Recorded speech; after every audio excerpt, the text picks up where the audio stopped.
All right, we will call this Agenda and Priorities meeting to order for April 20th. It's 3 p.m. and I'll ask Councillor Heistad to please read the land acknowledgement. Thank you, Mayor Barclay. The town of Innisfail acknowledges that we are meeting on Treaty 7 territory, the ancestral and traditional territory of the Blackfoot Confederacy, Kainai, Piikani, and Siksika, as well as the Tsuut'ina First Nation and Stoney Nakoda First Nation. We acknowledge that this territory is home to the Métis Nation of Alberta, Region 3, with the historical Northwest Métis homeland. We acknowledge the many First Nations, Métis, and Inuit who have lived in and cared for these lands for generations. We are grateful for the traditional knowledge keepers and elders who are still with us today and those who have gone before us. We make this acknowledgement as an act of reconciliation and gratitude to those whose territory we reside on. Thank you, Councillor Heistad. Moving on to 2.1, are there any additions or deletions? No. I'll please have someone make a motion to adopt the agenda as presented. Councillor Hill. I would make that motion, Mayor Barclay. Awesome, thank you. All in favor? Carried. And we'll move on to 3.1 with a draft strategic plan with CEO Becker. Thanks, Mayor Barclay. Hello, Council. Before you is a public version of the 2026-2029 strategic plan. The last few months, administration and with council have been working to get the plan into a place for you to see it publicly. The plan is a multi-year rolling plan to be adjusted based on conditions and based on the will of council, really at any given time throughout the life of this document and your term. Today, looking for council's feedback on the content, of course, as always, but also visually if it meets council's expectations. Following your feedback and direction, administration would be asking you to provide a motion to present, for administration to present the full detail of the strat plan into next week's agenda. So looking for any feedback council may have. All right, does anybody have any feedback for CEO Becker? Been through this a couple of times now, but everybody good with it? Going once, twice, 3 times, okay. If there's no question, we'll ask for a motion, please, as per the recommendation. Thanks, Mayor Barclay. I'll move that Council directs administration to present the 2026 to 2029 strategic plan for approval at the April 27th, 2026 regular council meeting, subject to, well, we'll take out the subject to any revisions. It'll just be at that meeting. Okay, thank you, Councillor Russell. Any further questions? Okay, all in favor? Carried unanimously. All right, and we'll move into 3.2, Land Use Bylaw Update with Manager Shaw. Welcome.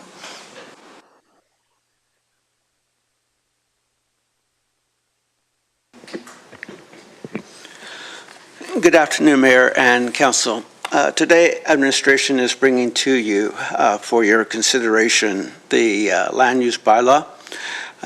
We also have a PowerPoint presentation that I'd like to go through as part of this presentation to you.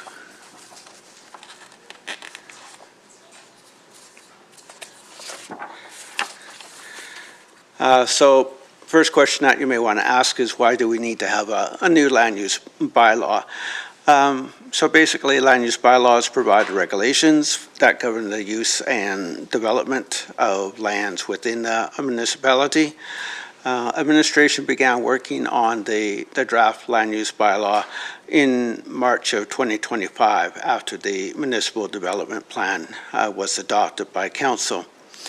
Bylaw number 1470, the existing land use bylaw, was adopted back in 2009. And of course, there have been a lot of changes in development trends since that adoption. It also reflects, as we had mentioned last week, the modernization of our planning and implementation framework for administration of land administration in town. So this is just part of the process that we are undertaking to modernize our framework. So this particular land use bylaw was prepared in-house by the Manager of Community Development Services, as well as the Development Officer, under the direction of the the Director of Community Services. It was also reviewed by the Municipal Planning Commission at its March 3rd, 2026 meeting. So we have had some community engagement with respect to the document. So in early January, we had a web page established that provided questions about different types of topics associated with the land use bylaw. And as well, specific builders and real estate agents were contacted and notified of the web page itself. So the webpage focused on several hot topics, one being secondary uses, accessory buildings, driveways, notification procedures, parking pads. So the webpage was viewed 128 times as of the end of last month. We had 28 unique users who contributed to the feedback questions and forum. Survey was advertised in the Town Voice and on the website. Although the results are not statistically significant, they do provide direction on these particular topics. So feedback with respect to secondary suites. So majority have identified that there were not enough secondary suites within Innisfail. Most respondents cited traffic, noise, and safety as primary concerns about them. Most of them also identified that secondary suites should only be in single detached dwellings or side-by-side duplexes. So minority responded that secondary suites should also be in townhomes. So our comment to that is that the secondary suites will remain a discretionary use for single detached dwellings as well as side-by-side duplexes. With respect to accessory buildings, we had 16 responses on that. Majority felt that the height of the accessory building should not be increased. There was a minority who felt that it should be. Majority felt that the current area standard should stay as it is. And so our comment was that the height and area standards are the same as those found in the existing land use bylaw. So no changes there. Driveways, we had 15 responses on this. About 47% they were in favor of limiting driveway widths. About 53% were not in favor of limiting widths. So the maximum width of a driveway coming off of any street except a lane is to be the greater of 7.32 meters, 24 feet, or 60% of the parcel frontage, as measured from where the driveway crosses the parcel boundary. Width of the driveway shall not exceed the width of a garage or carport to which the driveway provides access. A driveway shall maintain a 1 meter separation from a lane. The width of a residential driveway shall not include decorative edging, stamped concrete, or xeriscaping, provided is not intended for vehicle parking. So what we're trying to address is basically we're seeing more of an uptick in the demand for three-car garages, whereas before most people just had like the double-car garage, but now they want to have more space for storage. And so we're seeing that in having to bring variances to the Municipal Planning Commission to be able to allow them to construct the driveway as they have presented in their application. So while we're trying to address that, we may not be able to address all applications, but hopefully with the majority, these would not have to be taken to MPC. But can be addressed by administration. With respect to the notification procedures, typically what will happen now is that the development officer will send a notice of the decision to the applicant, either by regular mail or electronically. They'll send a notice in writing by regular mail to all persons the development officer considers may be affected by the decision. Arrange for a notice to publish on the town's website arrange for notice of the decision to be published in a newspaper, and arrange for notice of the decision to appear in one or more alternative means of advertising. For home occupations class 2 as well as secondary suites, we currently post the decision on the subject property. And then also for others, discretionary uses or permitted uses where a variance has been approved, a notice of decision may be posted on the property itself. What we're proposing to do is that the development officer will still be responsible for providing a decision in writing to the applicant. The decision can be sent either by regular mail or by electronic means on the same day that the decision is produced in writing.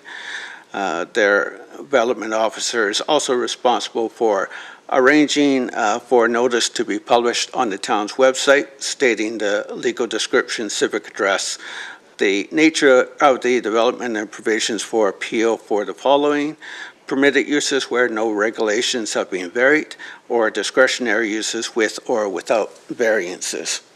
So then the development officer is also responsible for arranging for notice of the decision to be published in a newspaper for the following: permitted uses where regulations have been varied, and discretionary uses with or without variances. So there is no provision for advertising on the parcel for home occupation or for a secondary suite or for other permitted or discretionary forms of development.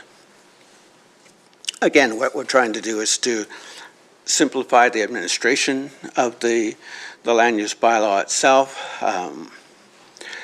What we have found through our experience is that there rarely is an appeal of like a secondary suite or home occupation too. So most people will either see it like in the newspaper or they'll see it in the town voice.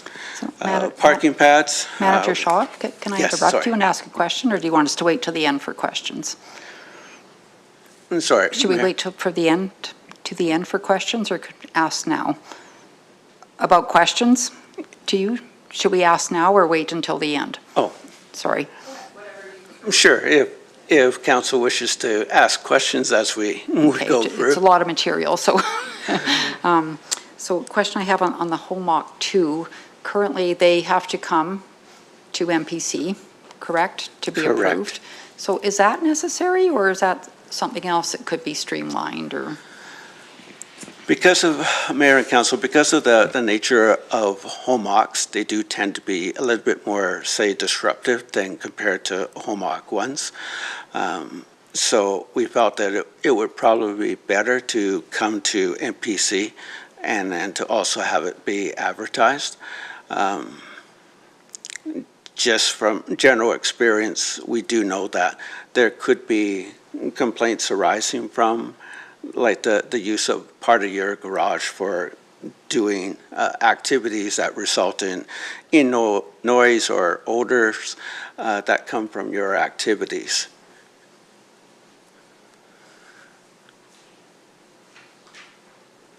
So this is how we have set it up right now, is for it to be discretionary use. Okay, well, maybe it's something to think about. I'm just wondering if we would be able to leave that in administration's capable hands. Maybe it's better to come to MPC, and I'm fine with that. It's just a thought of trying to reduce some, the red tape and make things proceed a little bit quicker for people. But I will leave that in your capable hands to decide. And Mayor and Council, we had thought of a number of different ways to be able to address issues like that, to streamline development reviews. I know, for example, that some municipalities have their development officer approve discretionary uses, while others still, like ourselves, require those to go before a municipal planning commission.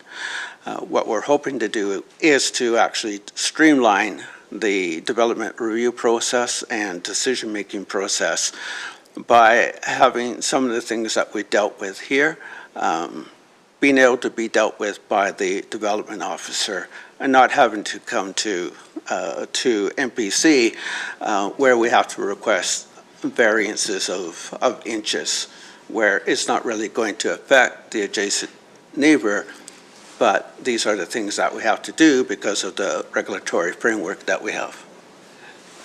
Mayor Barclay, to your question, I think to keep those questions coming, we'll certainly take that back administratively and just revisit those things of interest, just confirm that it is in the right spot. But so please fire these questions to us, please.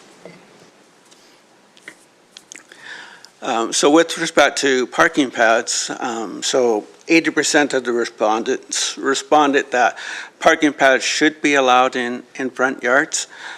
So what we have intended to include here is that provision has been made for front yard parking pads in residential neighborhoods, subject to regulations that will control the location with surface treatment and limited to properties greater than 12.8 meters or 42 feet. So when we look at Section 1 now, we're only including operative clauses within this section. So rules of interpretation, establishment of districts, and definition sections moved elsewhere within the bylaw. So this is more administrative, technical type of changes to the bylaw. So Section 2 becomes the interpretation section for the bylaw. The rules of interpretation that were previously in Section 1 have now been moved to this section.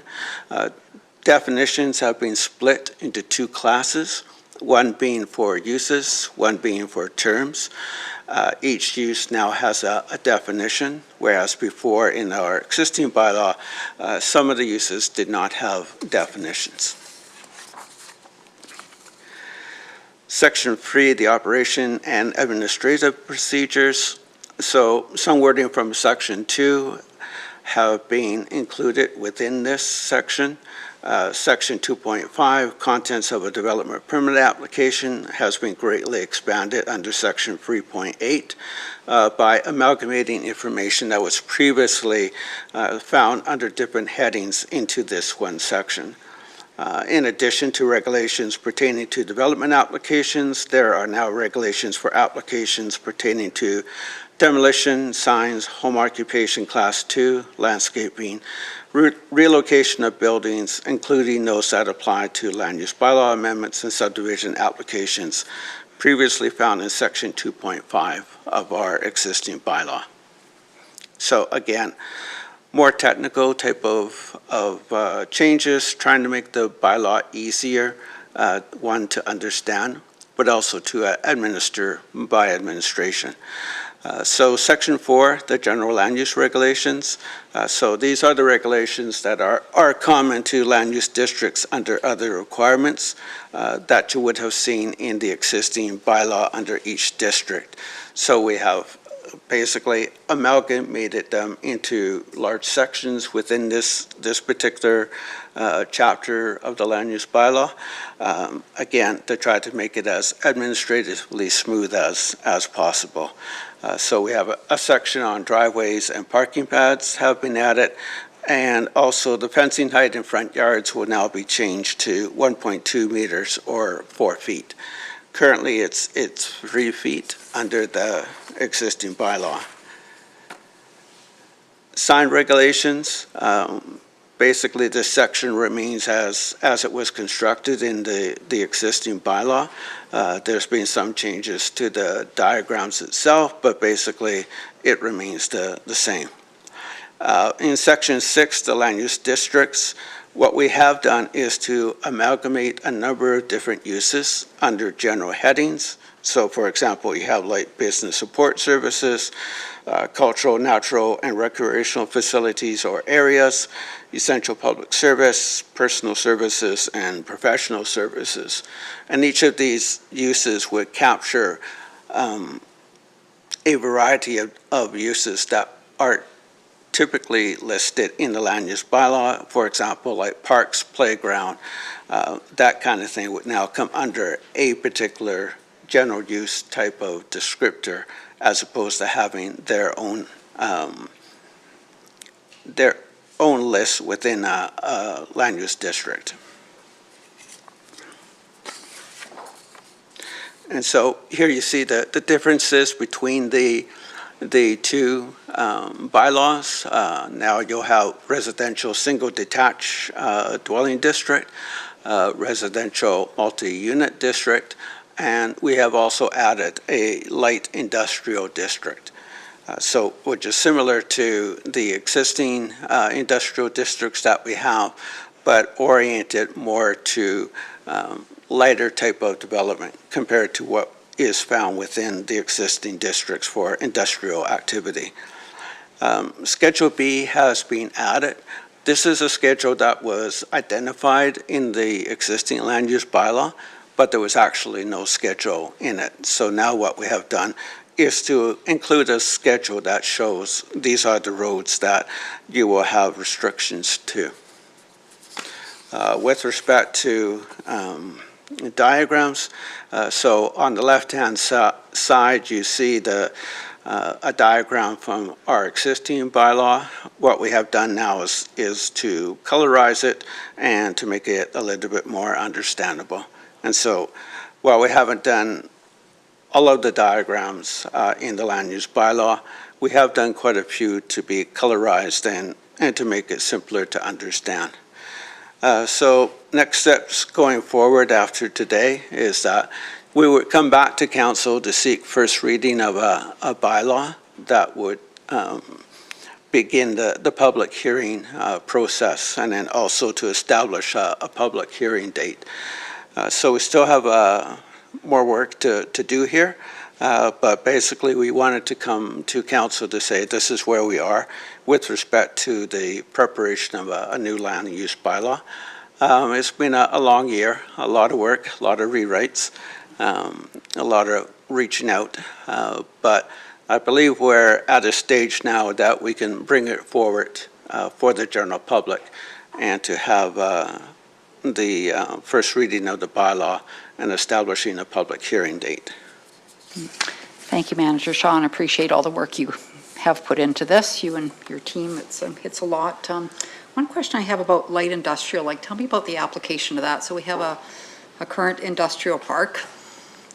Would that, like how would that light industrial apply to that area? Or would it? Or is this more for something that would be a new industrial park or? So the mayor and council, the existing industrial zoning on our industrial park would remain the same. It may be possible that you might have individual zoning of properties, say to light industrial in other areas of the community. That may not be conducive to having like our standard industrial land use districts. So would light industrial be able to operate in the industrial park? Or?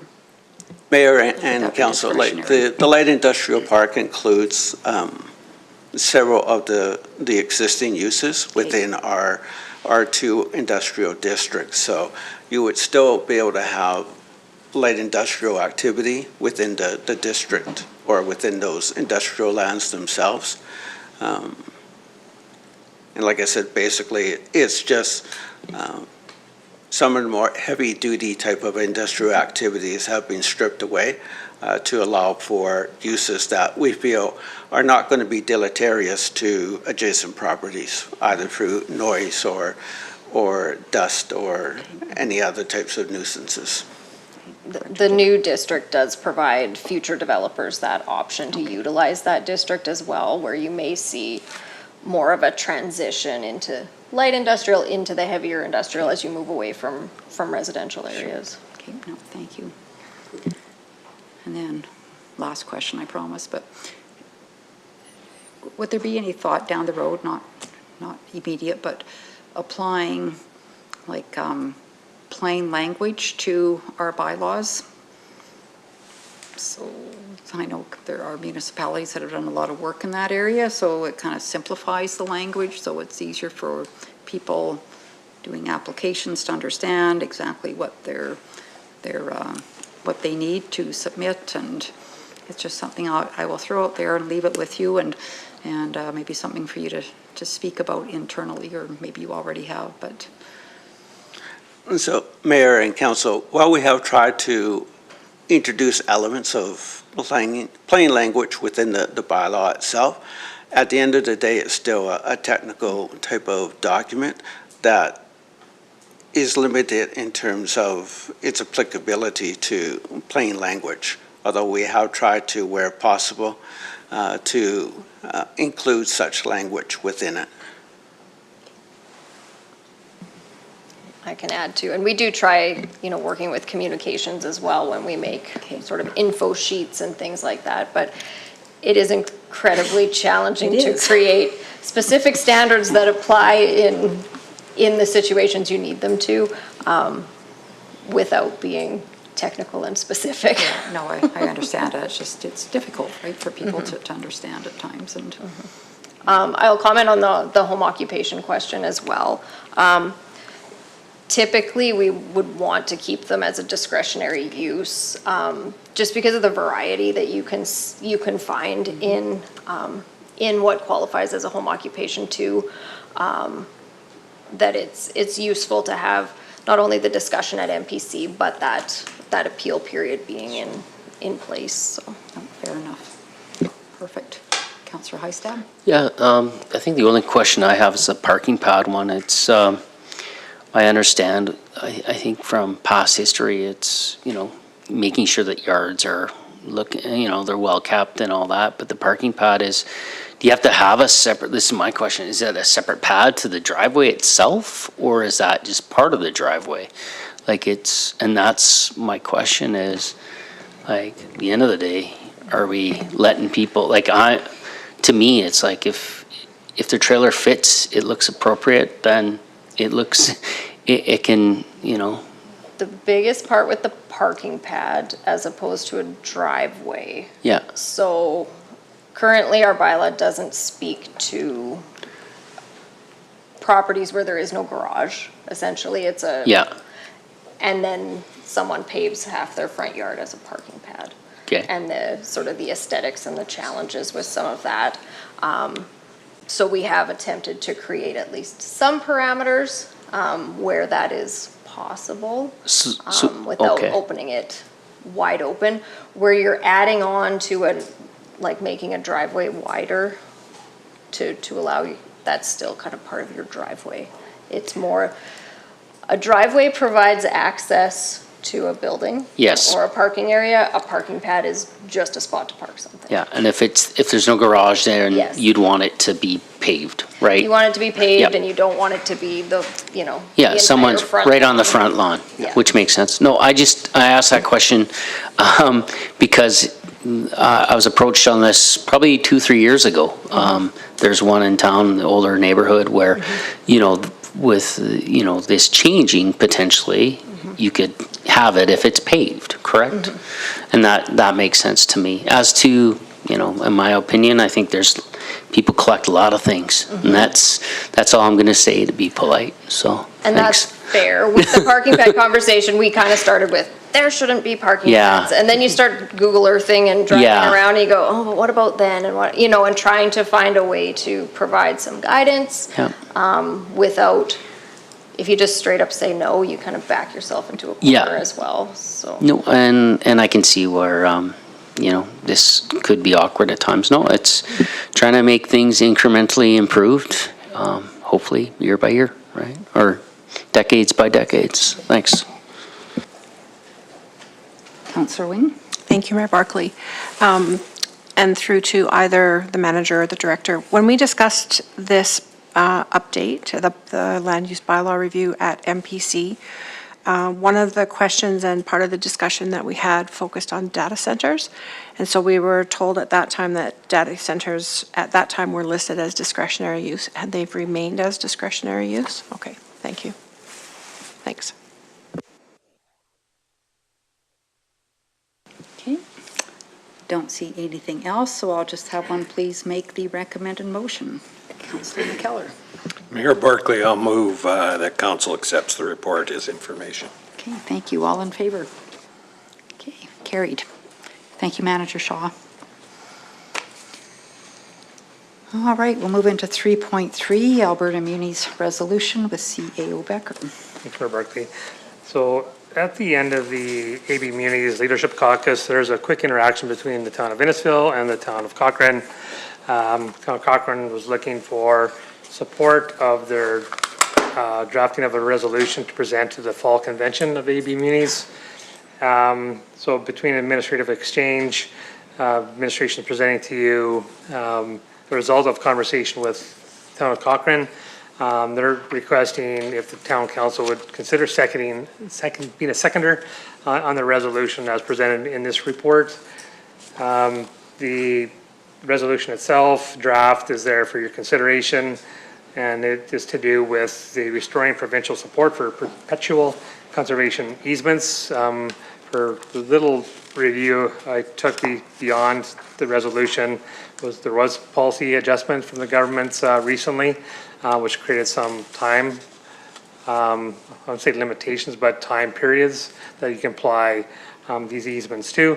They're looking for a little bit more strength from government policy to help influence the growth within their community. So with that, as the report states, it's not committal of council, so you're seconding the resolution, but you're not owning it so much. But obviously, council is required to have some belief that the resolution holds to your beliefs and values. And I'll put it back to council if you have any questions or if your consideration. What I'm looking for today is some interest. We'd report back to the town of Cochrane to say that council's interested. We'll go through final review, come back as per the time period outlined for a formal resolution later. So, any questions? Sure. Thank you, CAO Becker. Does anybody have any questions? Councillor Russell. I guess I'm not completely sure I'm in favor of what's being proposed. Locking it in long term, are they hoping for like 100, 150 or ongoing forever? And times change, community needs change, the environment changes around. I'd hate to see one landowner be able to lock something in that could never be changed in the future. So I struggle. I get the concept of why they want to do that, but the forever part of it makes me a little leery. I think right now you can do it, it says up to 50 years, is it not? Which is a significant period of time, so. Anybody else? Yeah, I mean, I'm kind of in favor, but I think I would like to see more about what the legislation is now and compared to what this is actually going. And like conservation, are we just talking about natural areas? What is the exact thing there? What is it they're actually looking to preserve? And you know, I'm all about conservation and protecting natural areas, of course, but I don't understand the details of what's current and what this is proposing exactly. So, Councillor Hill. Yeah, and just a couple comments about that as well as, like, I feel that if we're going to be a seconder, the belief is that if our municipality had a very similar issue, that we would want the same outcome in our community. So the higher level of detail I feel is very imperative to make sure that before I would be fully in favor of that. But at first glance, when it came up, and obviously attending, it seemed like something that would be, yeah, definitely we'd like to, be a second or two, because very at first pass, it seemed very, appealing. But now getting into the details would be, I want more detail. But yeah, if I would only want to stand behind it if it was something that we could actually favorably do in our own community if we were ever faced with that decision. So. Councillor Russell. So I was trying to think of examples where it could be problematic, and one is maintaining agricultural viability. So it may not be, this would apply to all municipalities if it were passed, right? So someone just outside of the town of Innisfil could designate their land under this for 150 years, and if the town annexes that land, it can't be used for development by the town, right? So those type of things could pop up. without knowing the details of what they'd have to go through and what would qualify as something that they could designate as that, right? So, I think that's a good point, like what qualifies as the conservation area. You know, I know east of Innisfail on 590, there was a conservation area that was donated, and but I can't imagine it's just any piece of farmland like that, but who knows? So, yeah, just more detail. So I'll just have someone make the recommended motion then, please. Well, actually, maybe we should have a motion that we direct administration to bring back more information regarding this resolution. Councillor Wing? Do you want to make a motion? Do you want me to? Go ahead. I'll make that motion. Okay. Please, bring that back. Yeah, I would be curious about more information relative to the qualification of land relative to the Land Trust Grant Program. So, yeah, more information would be good. Okay, thank you. All in favor? Okay, carried. And I think 3.4, we're going to go to Director Kennedy for a verbal report on Napoleon Lake South. Thanks, Mayor Barclay. So yeah, just a quick verbal update just in regards to Napoleon South Development. We've had our first basement dug there last week on a duplex. In regards to construction, we have been in touch with Proline. They'll be back in here beginning of May to start in regards to the backfill at settlements and all that stuff in regards to their trenches, just because of winter construction, pretty typical. They'll get in there, get all that backfilled, reset. Urban construction, they'll proposing to be early June, again, depending on the weather. They'll get in there, start doing the road prep and get the concrete work going. Usually it's after May long weekend, typical for concrete. All weather dependent though, of course. So we'll go in there maintaining that. The town itself, we've been in there doing a bit of grading in regards to the millings that were completed last year. We went in, dumped a couple loads and just did some back grading and trying to keep the road kind of touched up as we go along. So good progress, I guess, in regards to sales. We're still at that 90% in the sales side with, I think, development permits coming in from Yeah, so. Larcon. Yeah, so we've issued or have submitted development permits on 13 properties. So we have just received from the first townhouse property. Building permits have been issued on 5 of the lots. And we have fully closed the purchase agreements on 11 of the lots, so that will continue. Right now, for availability, there are 5 R1B lots, 4 of the R2 duplex, or not duplex, detached lots.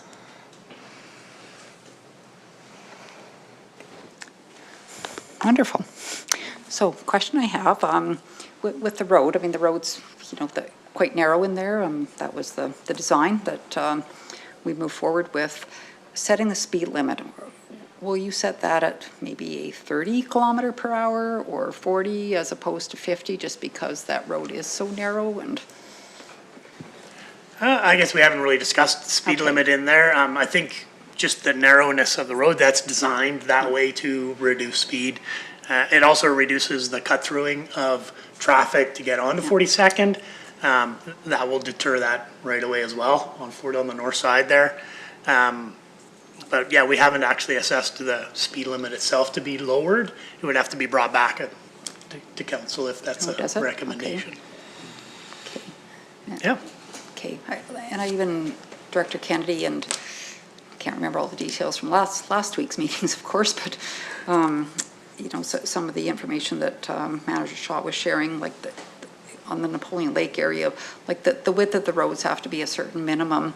And I guess I'm wondering going forward if administration would relook at what our requirements are, and does it make sense as we move forward if there's a new development and maybe it turns out a little bit like this one where the roads are narrow, because that's traffic calming, right? I mean, we know through urban design that we can calm traffic and reduce speed.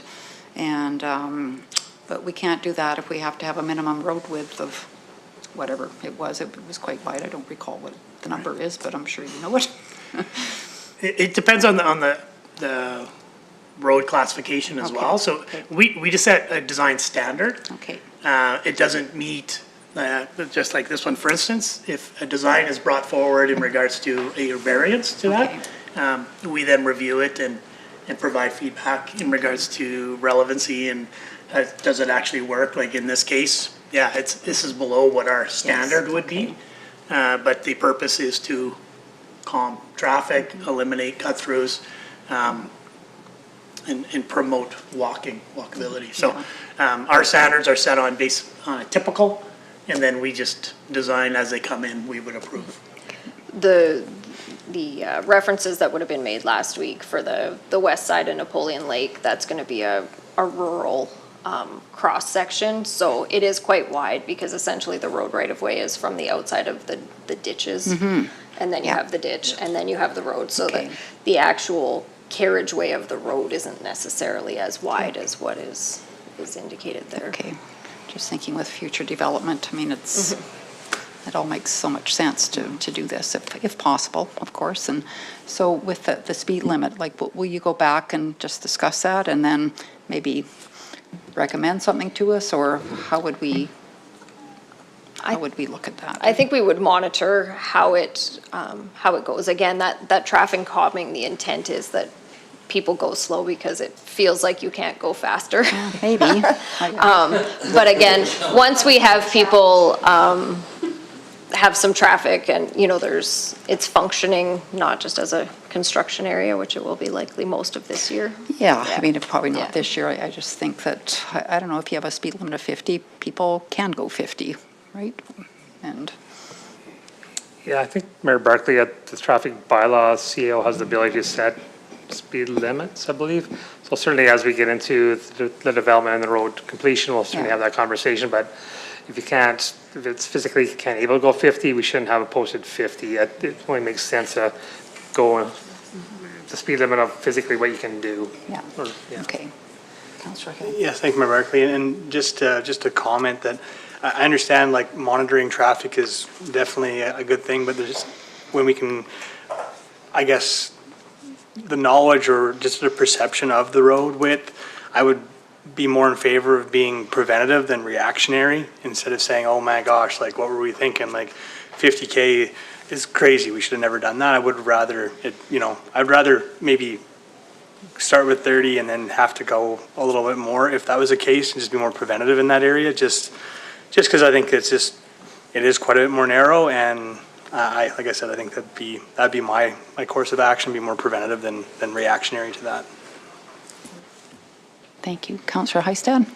Yeah, Mayor Barclay, I would agree with Councillor Hill on this one as to the just that approach. And I think that road is going to pose us some difficulty in the future. It's you got 40 or 30, you post anything, they're going to go 10 over at the end of the day. We all know that. So let's be preventative on this one. So thanks. Okay, thank you. Okay, so do you want a motion to accept Director Kennedy's report? Please, somebody? Councillor Heistad? I'll make that motion. Okay, thank you. All in favor? Carried. Okay, we'll move into 4.1, correspondence and information. If anybody wants to go to Make Happy Day, there's your chance.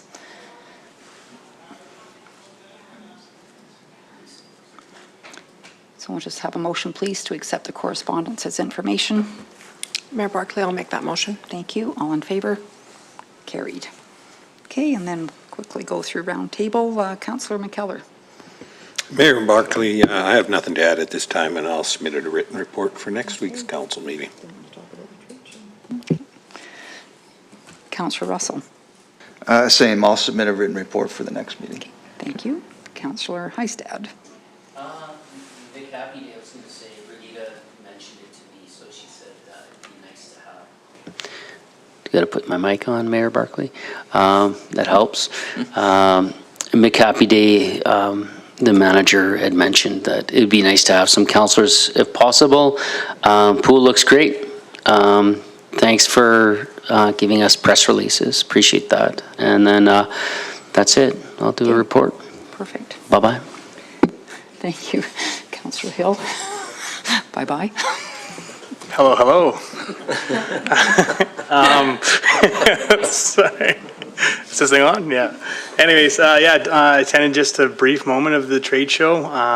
From what I could tell it was a Saturday, so it would have been kind of near the end of Saturday. Things were still pretty vibrant and things were rocking and rolling, so that was really nice to see. And I think that obviously there's been a lot of very positive input from everyone on the community. It was just the design and the vendors. It was very well done. I obviously just attended a conference in Kananaskis with Councillor Wing, and that was probably one of the best conferences I've been to, and my report will reflect that. The one question I just had about the pool, obviously we were there at the opening today, it was awesome, and just a couple of things, and I know there's still lots of finishing touches to happen on the outside, but just for what's the plan for all the bike racks, and is there some of the concern has come to me as well as I've had a bike stolen there before as well. Is there going to be any additional SEPDED things, like a different fenced off area, or is there going to be just something to try to keep, because kids are going to ride their bikes and scooters and whatever else. Just wondering if that's if there's going to be any additional camera or any kind of security for that. So. We haven't contemplated any additional external security. We will be looking at a new bike rack that will actually be affixed to the ground. The scooter rack will also be reinstalled there. So in terms of, that's kind of where we're at for that exterior. Yeah, and I'm sure you guys will come up with something that works great. It's just, I know that obviously they're very well used, the bike racks, and I understand that we can only do so much set at one time, but I know that that's one thing that a lot of people were worried about. If you do take nowadays you can't buy a bike that's less than $300-400, and now all of a sudden, it's out there in front of a nice new facility. Everyone's riding their bikes, and if we don't have some level of monitoring in that, because it can't. Otherwise, the bike's got to. You can't bring them in. So, just a point of topic or conversation. Thank you. Right. Thank you, Councillor Strong. Nothing to add. I will have a report for next Monday. Okay, thank you, Councillor Wing. Thank you, Mayor Barclay. I too will have a report. Just to second Councillor Hill's comments on the Economic Development Conference. It was very well done. The Aquatic Centre is terrific. And congratulations to the Chamber of Commerce for actually being really creative and adding capacity to their organization around the implementation and the production of the trade show. And congratulations to Ramona and her crew. That was everything about the trade show was really well done. But it takes courage on behalf of the Chamber to say we need to do this differently, and they did it. So good for them. Okay, well, I know Megan, her Director Jenkins, doesn't like any credit, but I have to throw you a little bit of a bouquet. I think the Aquatic Centre, Director Jenkins, has turned out fantastic, and speaking with Shandos today, they were very complimentary towards you and Trish, and the work that everybody did together, and I know Director Kenny was probably very involved as well, going especially the beginning stages, but I think considering that space they had, and it's turned out pretty fantastic, and it was great to hear. Director Jenkins said the kids were lined up this afternoon, or people were lined up, I shouldn't say kids, but it was over capacity, right? I'll let you tell the story. The bike rack was full. It was like, oh, geez, we got to get those pulled out. Maybe. But they were lined up at the pool was at capacity, and they were still lined up out all around the. Yeah, we didn't have to turn anyone away, but they were lined up and chomping at the bit. Yeah, so. yeah, it's good to hear. And then, trade show was fantastic. So congrats to Ramona and Jamie and their team. The minute you walked in the door, it was so well done, and of course, no surprise, of course, if everybody knows Ramona. So. A great event, and people were buzzing about it. I also want to give kudos to Director Leith and the Community Connect program with the fire department. So if you don't know about that as a member of council, it's a really good program. You can go on and register your house and who lives in the house, age ranges, pets. And do you want to add anything, Director Leith, or no? Since I'm well versed on it now, by the way. Yeah, just again, thanks, Mayor, for the support, sending people over to Jamie and Rhonda who have championed this piece. This is a project that's taken just on 2 years now to complete the new record management system, and this is one of the last phases that we're going to introduce, and it's going to assist us in the event of emergencies, fires, medical issues, all those things. So yeah, it's great if people want to take a look at it. The QR code and the pamphlet's there, and register your home. Yeah, it was fantastic. So, all right, we'll move into upcoming events. Mayor Barclay? Yes? I'm just curious if any other council members are attending the Green and Clean at the Centennial Park tomorrow, and Yeah. there's one at Raspberry on Thursday. Yes, actually, Juanita sent invites out, and Yeah. so I will be I will be there. I noticed something they had in there about if you wanted to form a team. I don't know what type of thing that they had in I there. don't know, are we still doing the team thing and the Oscar prize? Maybe we have somebody that Yes. might be really good at that, in fact. So that more reflects to, so the community members, you know, people can sign up and as a group or individuals. I think we have one group of 30 or something Awesome. that's going out to Yeah, do great. different areas, and then some smaller teams. So, yeah, it's just another opportunity, and you can sign up for different spaces throughout the community so that we. Are they still bringing it back to the town office and weighing it and getting I the Oscar no, award? I or don't think that's not happening we're doing anymore? the documenting, but we still presented the Oscar last year. Did so, you? Okay. Yeah. Okay, All great, right. thank you. Yeah, it'd be fun. All right, so community events here. So just have a motion, please, to accept the upcoming events as information. Councillor Strong. I'll make that motion. Okay, all in favor? Carried. And then we'll have a motion to go in camera, please. Councillor Hill. Mayor Barclay, I'll move that council moves in camera as per MGA 1972-ATIA 29. All right, thank you. All in favor? All right, carried.